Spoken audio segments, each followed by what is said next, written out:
Consumer ഫെഡിലെ ധൂർത്തിന് ചുക്കാൻ പിടിച്ചത് തലപ്പത്തുള്ളവരാണെന്ന് സ്ഥിരീകരിക്കുന്ന കൂടുതൽ തെളിവുകൾ റിപ്പോർട്ടർ പുറത്തുവിട്ടു. ഫെഡറേഷന് കീഴിലെ 9 സ്ഥാപനങ്ങളിൽ ആഭ്യന്തര അന്വേഷണ വിഭാഗം നടത്തിയ പരിശോധനയിൽ മുറി വാടകയിനത്തിലും ഭക്ഷണ ചെലവിലുമായി കോടികൾ ധൂർത്തടിച്ചതായിട്ടാണ് കണ്ടെത്തിയിരിക്കുന്നത്.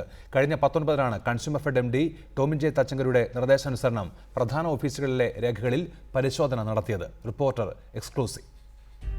മുറിവാടക ഇനത്തിലും യാത്ര ഭക്ഷണ ചെലവിനുമായി കൺസ്യൂമർ ഫെഡിന്റെ പേരിൽ നടത്തിയ ധൂർത്തിന്റെ ആഴം തെളിയിക്കുന്നതാണ് ആഭ്യന്തരാന്വേഷണ വിഭാഗം കഴിഞ്ഞ 19-ന് MDക്ക് സമർപ്പിച്ച റിപ്പോർട്ട്.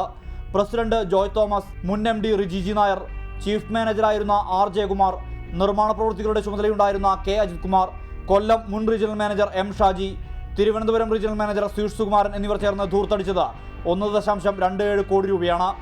ഇതിൽ ഏറിയ പങ്കും പ്രസിഡന്റ് ജോയ് തോമസിനും അദ്ദേഹത്തിന്റെ അതിഥികൾക്കും വേണ്ടിയാണ്.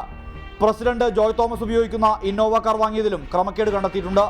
വാഹനം സർക്കാർ നിരക്കിൽ വാങ്ങുമ്പോൾ 1 ലക്ഷം രൂപയുടെ കിഴിവ് ലഭിക്കുമെന്നിരിക്കെയാണ് 6 മാസത്തെ കാത്തിരിപ്പ് ഒഴിവാക്കാൻ ഓപ്പൺ മാർക്കറ്റിൽ നിന്നും വാങ്ങിയത്. ഇതിനു മുമ്പ് പ്രസിഡന്റ് ഉപയോഗിച്ചിരുന്ന ഫോർഡ് ഫിയസ്റ്റ വാഹനം ഓടിയത് കേവലം 40,000 കിലോമീറ്റർ മാത്രമാണെന്നിരിക്കെയാണ് പുതിയ വാഹനം വാങ്ങിയത്. വാഹനത്തിന്റെ അറ്റകുറ്റപ്പണികൾക്കായി ചെലവഴിച്ചത് 7.5 ലക്ഷം രൂപ. അതായത് വാങ്ങിയതിന്റെ പകുതിയോളം തുക അറ്റകുറ്റപ്പണികൾക്കായി ചിലവായി.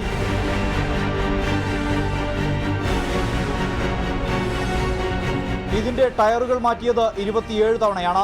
മറ്റു ചിലവുകൾക്കായി ഡ്രൈവർ കൈപ്പറ്റിയത് 10 ലക്ഷത്തോളം രൂപ. ഫലത്തിൽ പ്രസിഡന്റിന്റെ യാത്രാ ചിലവ് 30 ലക്ഷത്തോളമാണ്. ജീവനക്കാർക്ക് ദിവസവേതനമായ 300 രൂപ പോലും നൽകാൻ സ്ഥാപനം ബുദ്ധിമുട്ടുമ്പോഴായിരുന്നു ഈ ധൂർത്ത്. ഈ ധൂർത്ത് നടക്കുമ്പോൾ കൺസ്യൂമർ ഫെഡിന്റെ സാമ്പത്തിക ബാധ്യത 1100 കോടി രൂപയായിരുന്നു. MD ടോമിൻ ജെ തച്ചങ്കരിക്ക് സമർപ്പിച്ച റിപ്പോർട്ടിന് മുകളിൽ എന്ത് നടപടി ഉണ്ടാകുമെന്ന് ഇനി കാത്തിരുന്നു കാണണം. തൃശൂരിൽ നിന്നും സുർജിത് അയ്യപ്പത്ത്, റിപ്പോർട്ടർ.